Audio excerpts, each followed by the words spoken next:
My name's Trenton with Skyview Detroit, out here in Commerce, Michigan on Bass Lake, about 10 minutes from our showroom. Have a beautiful structure on the lake here. Our goal for the space was to really blend it with the home's current design, with the landscape architecture that's here. Let's take a look at this up close. Now on lakes here in Michigan, we all know the homeowner had two problems he wanted solved. He's got bugs out here in the evening and at night when he's trying to watch football. He's got the sun coming in the morning when he's trying to have his coffee. So what we did here is we have fixed custom screens on the sides here, keeping those bugs out. And then we also have your MagnaTrack screens out front. We also did a 20 by 12 StruXure Pergola that can rotate, get the sun blocked, as well as these screens here that take out the glare. One thing that was really important to our homeowner was still utilizing the gas fireplace and the gas heaters.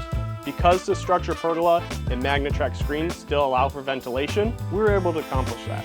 We wanted to add some extra space, extra seating, so we added decorative bulkheads with some lighting onto both ends, really expanding the space. If you'd like to transform your backyard like this, go to skyviewdetroit.com and book your appointment today.